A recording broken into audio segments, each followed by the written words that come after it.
Nakunan po ng mga litrato yung mismong pagdala kay Bong Navarro sa tanggapan ng Southern Police District. Sa SPD, sinasabing nagpablatter labang kay Navarro ang kaibigan niyang si Dennis Cornejo. Hawak naman ngayon ng NBI ang video ng CCTV ng kondominium sa Taguig. Kita sa naturang video na pumapasok ang aktor sa kondo ni Cornejo. Nakatutok si Steve Dailisan.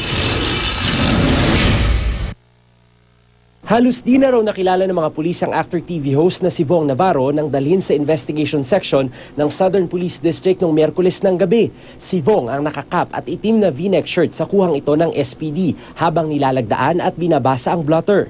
Bakas ang magang mukha ng aktor. Nakatali raw ng duct tape ang kamay sa likuran. May kasamang babae na nakilalang si Denise Melinette Cornejo at 3 iba pa na nagsabing sila raw ang nag-citizen's arrest sa aktor. Si PO3 Dalmasio Lumiwa ang kumuha ng salaysay ni Cornejo. Nung una po, hindi ko ma-recognize na si Bong po yung kasi doon sa ano niya.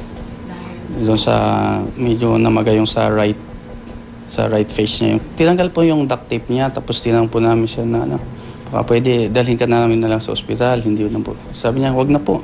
Aminado ang SPD, may mga standard operating procedure na hindi na ipatupad nung gabing yun.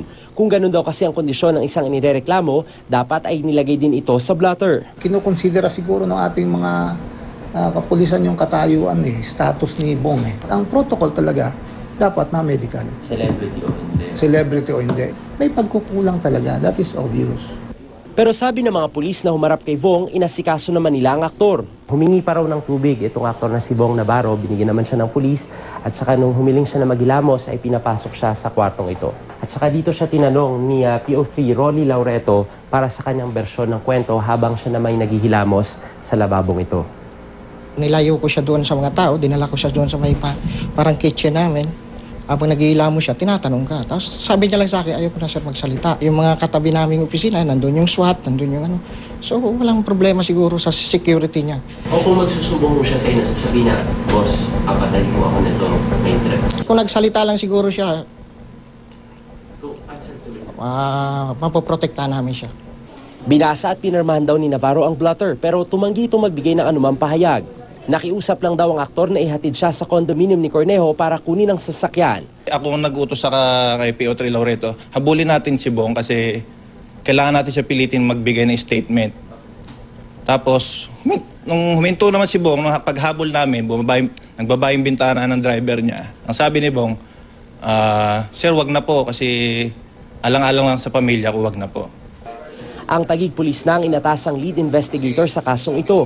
We are maintaining coordination with the security, BGC security. We want this case to be resolved at the least possible time. Pero hindi pa raw na isusumiti sa kanila ng condominium ang CCTV kung saan makikita ang pagpasok ni Navarro sa unit ni Cornejo at paglabas nito. Ang security agency hindi pa rin daw nagre-report sa kanila, kaya balak nila maghain ng reklamong obstruction of justice sa condominium at security agency nito. Ang NBI hawak na ang CCTV galing sa kondo. Iniimbestigahan din nila ang insidente at si Navarro naman raw ang complainant. Ipinasilip ng NBI sa GMA News ang video at doon makikita si Navarro na pumapasok sa unit ni Cornejo. Makalipas ang ilang minuto, makikita itong lumalabas daw na nakatali ang kamay sa likod at nakasombrero. Makikita rin daw sa video na kasamang lumabas si Cornejo at iba pang lalaki. Nakausap na rin daw ng NBI si Navarro at ang mga taga-security agency para sa kanilang pahayag. Steve Dailisa, Nakatutok, 24 Oras.